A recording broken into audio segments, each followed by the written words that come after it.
Have you ever wondered why TV programs are called that? When you consume that information, you are not the one producing the content. You're not the one explaining the story. You are the consumer. You are being programmed in a certain way.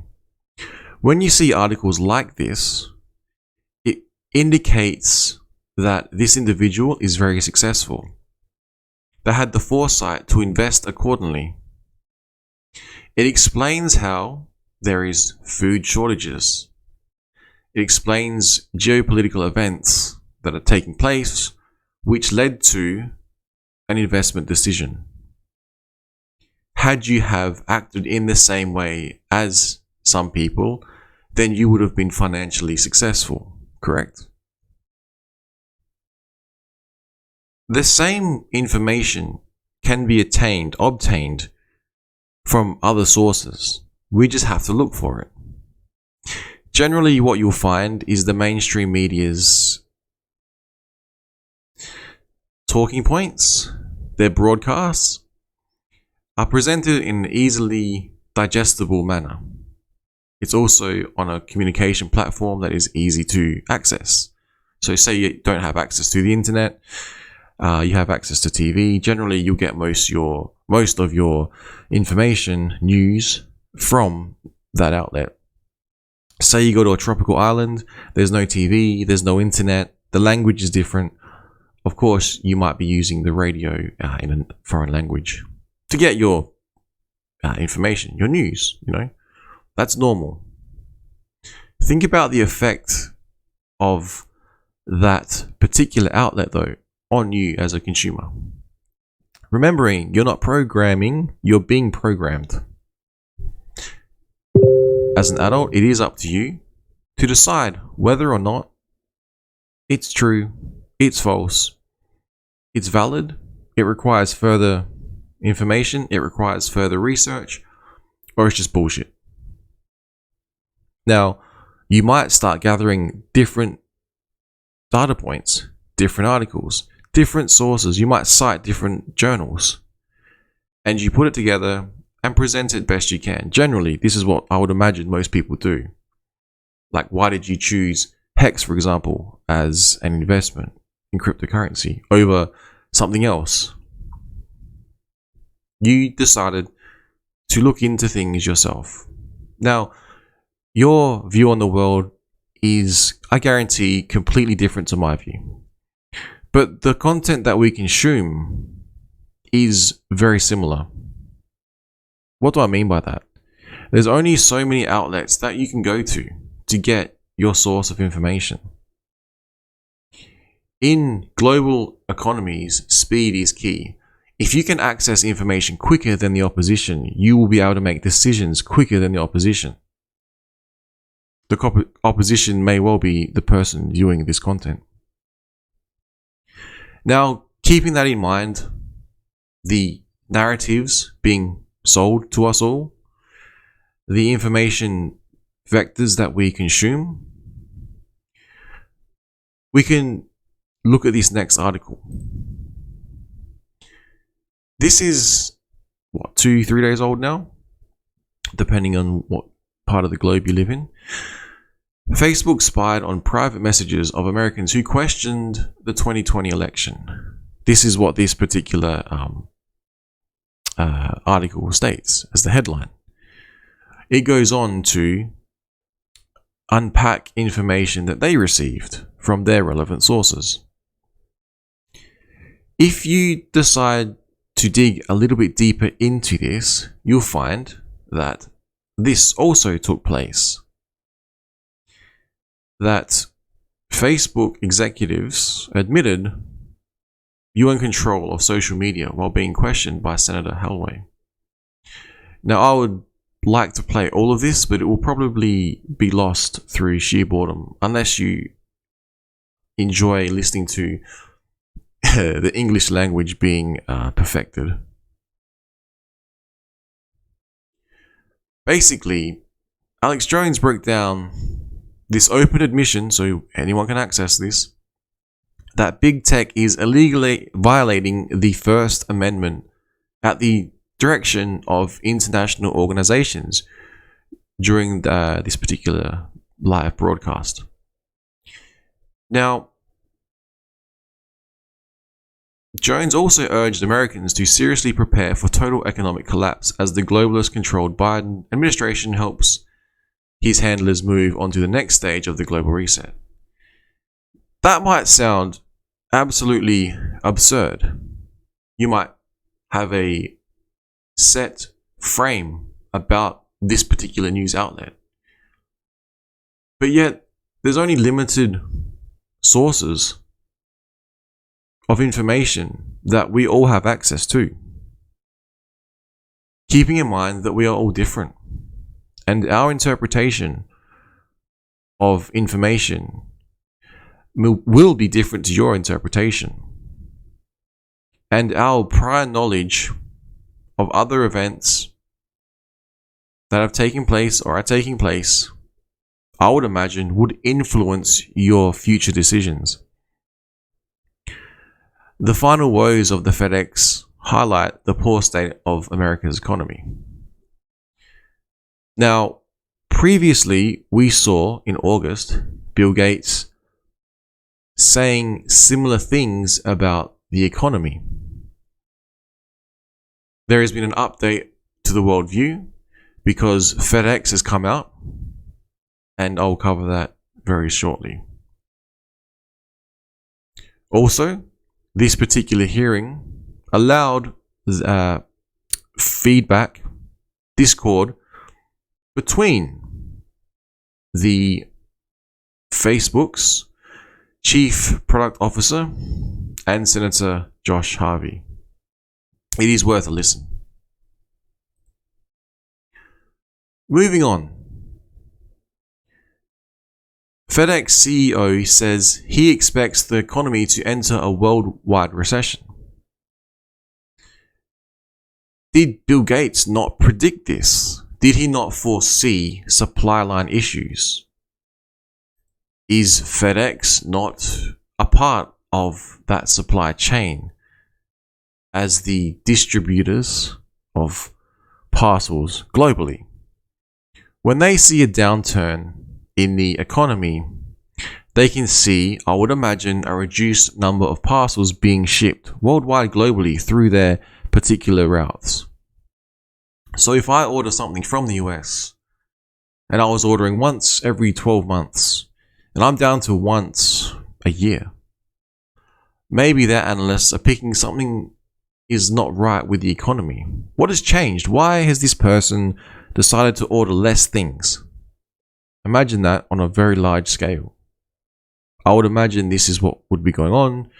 I would also imagine that is what analysts that successful people may employ, either out of their personal interest, but more likely through the businesses that they run, would have access to. Think of large governments, large financial institutions are a couple that I can think of. We have the message basically of worldwide recession coming, signals that are flaring, global events that are affecting these things, famine, disease.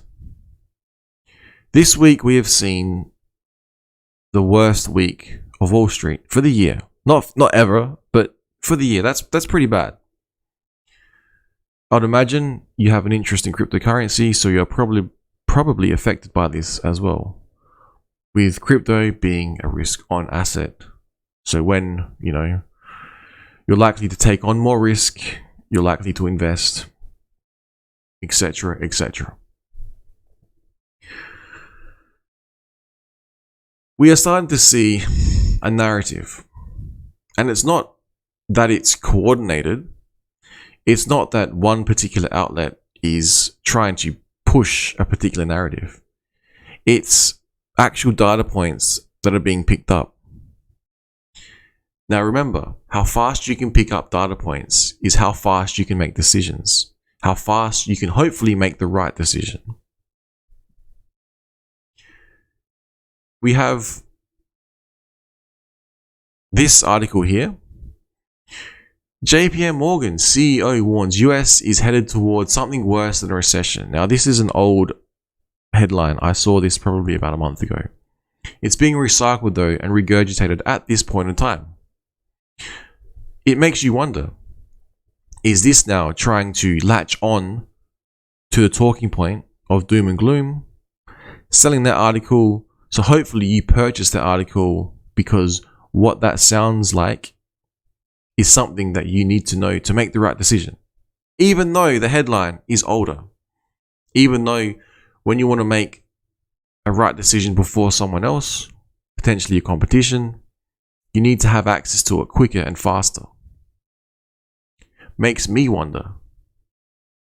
Makes me think, when I see things like this, people who produce this content think that maybe myself as a consumer of their product does not have a sufficient memory to recall this particular headline. Maybe if I think that things like this are trying to sell me something, you know? What are they trying to sell me? Should I be more like Bill Gates and make my own informed decision based on the information points I have? Or should I be more like Alex Jones and do the same thing? The question is, which one is more reputable? The question is, which one has a better track record? Interesting, that train of thought.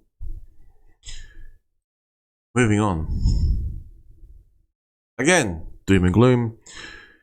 Prices are soaring everywhere, from beans into Brazil to pork in China. This is a broken economy. Higher prices are affecting the world. The invasion of Ukraine by Russia, etc., etc. Different economies that they affect, different markets that they affect, things that could happen. Things that Bill Gates predicted, things that Alex Jones predicted. One and the same. But yet, we are to believe that one data point is more relevant than the other. This is what I call a narrative. This is what I call a talking point. Now, instead of censoring people, like Facebook did, provably, instead of silencing people, shouldn't people who have the ability to control these various platforms let two competing arguments go side by side? Let them coexist. Well, apparently, the truth and political correctness cannot coexist. Pretty sure that's a quote from Tim Kennedy, from memory. Now imagine that. You have to be politically correct to make your investing decisions. You have to be politically correct to pull data from certain locations. If it cannot exist with the truth, are you actually using valid information? That's why it's always good to verify people. Jumping back to the economy. Stagflation was once thought impossible. It's the simultaneous appearance in an economy of slow growth, high unemployment, and rising prices. Developed in the 1970s. Go back to the 1970s. Gold standard comes to mind. Quantitative easing did not exist. Quantitative tightening did not exist. The 2008 financial crisis did not exist to trigger flow-on events in the economy. But it looks like we are entering in, or currently sitting in, an environment which by definition would be stagflation. Is this a conspiracy? Or is this the facts? You tell me. On top of all this wonderful news, we have China, Europe, US is in the driest year on record. Can you imagine a war fought not over oil, not over territory, not over food, the element of life, water? Like the opposite of the movie Waterworld. That's insane. But we could put it down to global warming, the environment. Or it could just be one more thing we have to deal with.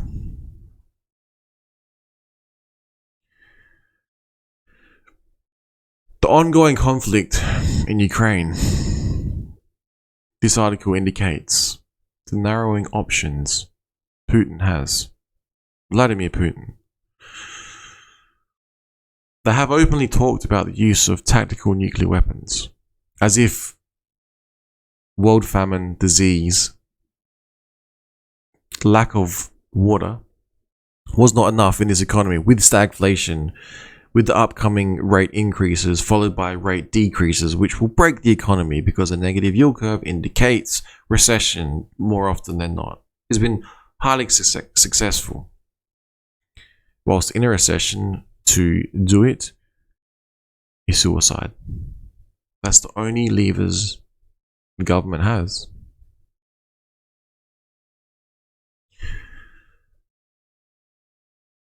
This article explains Putin's war is going so badly, even loyal bloggers are turning on him.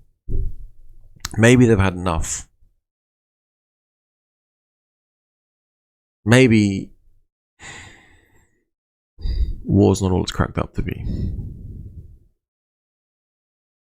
Keep in mind, on top of all the wonderful news regarding the economy, the supply lines, the shrinking economy, the increasing prices, the increasing rates, the decline in risk on assets.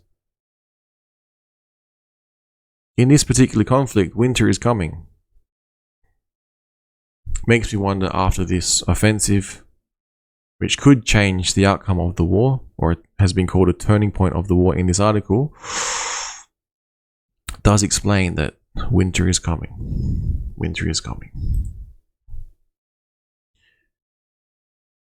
With the economy like this, we have Lebanon being held up by its own customers.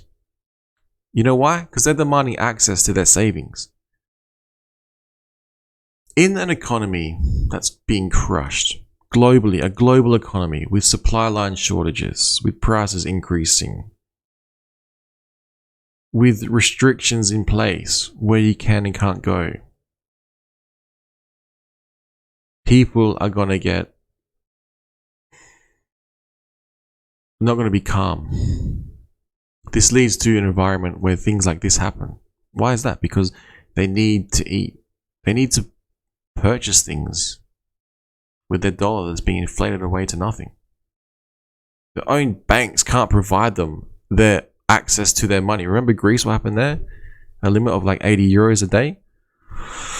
You could have $1 billion, 80 euros a day, if the ATM has it. Now, this is my theory. I'm not reading from an article here.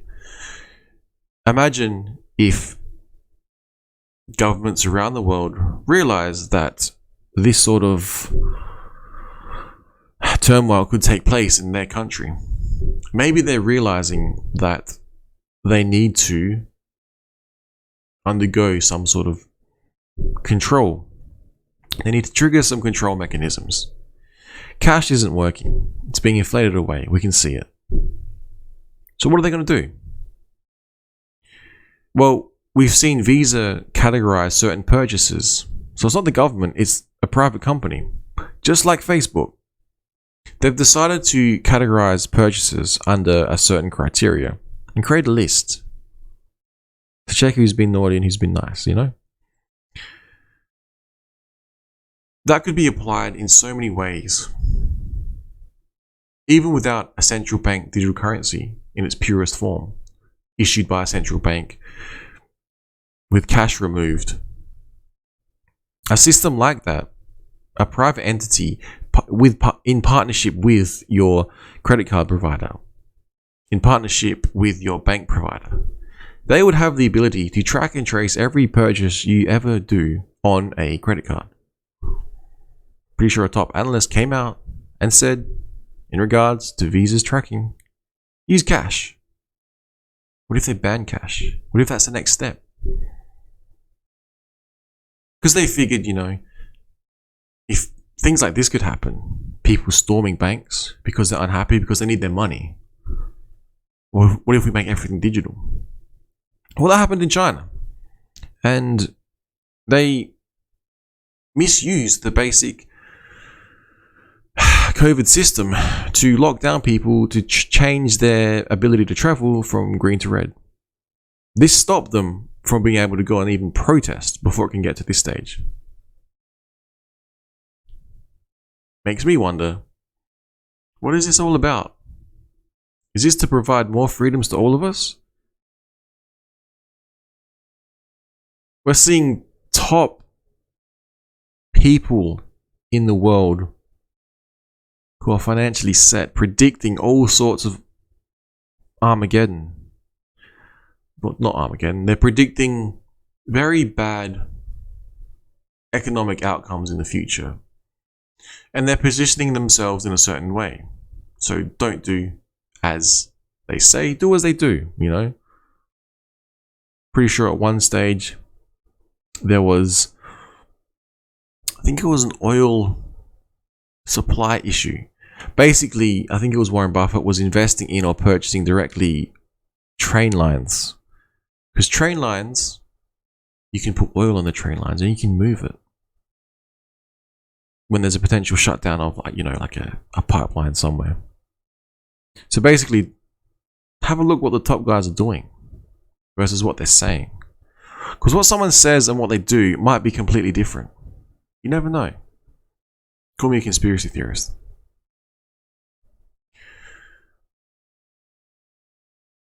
Keeping in mind the state of the economy and what's to come.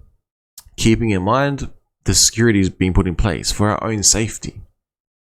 Keeping in mind the increased chance of global war. We have the ability now, Facebook does especially, admittedly, to influence a talking point, a narrative, to influence data points. Social media now has the ability to demonize someone, to get them out of the system.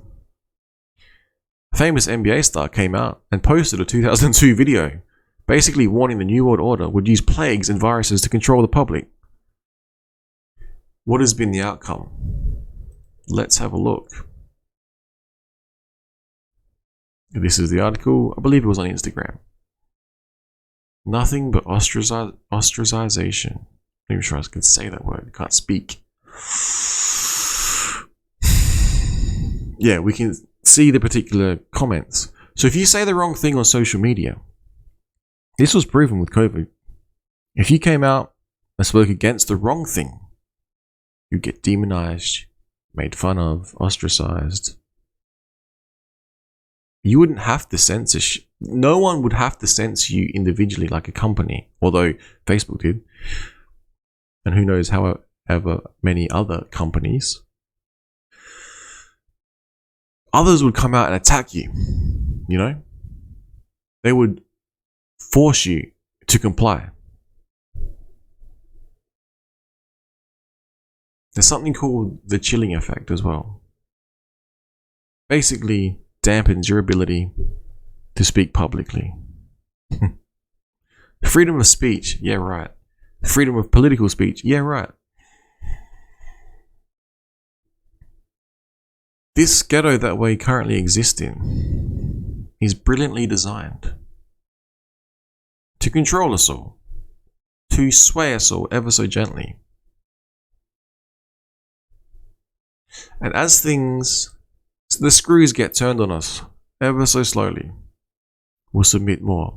I used to think I would be left alone in my house, But no, I had to get the jab or no job.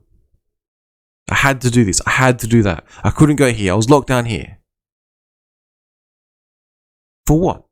Years later, they come out and say, oh, we're finding some weird side effects, Oh, it's no longer mandatory. Enough people have it.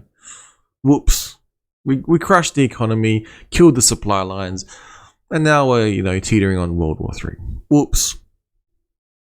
The economy, there's no inflation. Oh, inflation is getting out of control. Oops. I'm starting to feel like this was intentional. Now, this may sound pretty dark. If you are an individual doctor, it's probably not a good example. If you are a healthcare system and you make money off of sick people financially, now this sounds dark, I know, is it in your best interest to keep them healthy? Well, we actually see here the World Economic Forum have called something, I don't even know what it is, the Great Reset. What is the Great Reset? We're seeing economic turmoil. We're seeing insane inflation. We're seeing the economy being put into a position it's never been put into. Mind you, the US dollar, 60-65% of the baskets of currencies. The next is like the euro, about 20-25. There's nothing else that's going to replace it. But there is an urgent need for global stakeholders to cooperate in simultaneously managing the direct consequences of COVID-19 crisis to improve the state of the world. The World Economic Forum is stating in the Great Reset Initiative. Panic, panic, panic, do it now. What does social engineering require? To have you confused, to not know what's going on, to make you think you need to act now, and click that link, enter that password in. What just happened to the entire world? Think about it. Well, here's the opportunity that the WEF themselves explain. They say, as we enter a unique window of opportunity to shape the recovery, this initiative will offer insights to help inform all those determining the future state of global relations, the direction of national economies, the priorities of societies, the nature of business models, and the management of global commons. Drawing from the vision and the vast expertise of the leaders engaged across the forum's communities, the Great Reset Initiative has a set of dimensions to build a new social contract that honors the dignity of every human being. That sounds so good. That sounds so soft and fluffy and wonderful. I should just accept all terms and conditions blindly without reading it, Track and trace me. Inject me. Take away the cash. That could be a future, a not so distant future. We've got great people like Bill Gates explaining war, famine, disease. What's best in this future outlook? Owning farmland, fresh food, access to food and clean water is a priority now. In a time of economic instability, potential wars, and disease. Fascinating, isn't it? Fascinating when you think about it like that. Alright, this is my video. I'm going to end it here. That is my analysis on current global events. I have a lot more, but I basically repeat the same thing over and over and over. Until one day, enough of us are free. And we can be the ones that program the masses because we will have the stronger talking point. Because factually, we will be correct. We won't be deceived by certain narratives due to censorship. But we will produce the stronger narrative because it's truth and fact. Facts don't lie. Simple as that. Alright, signing out. Peace.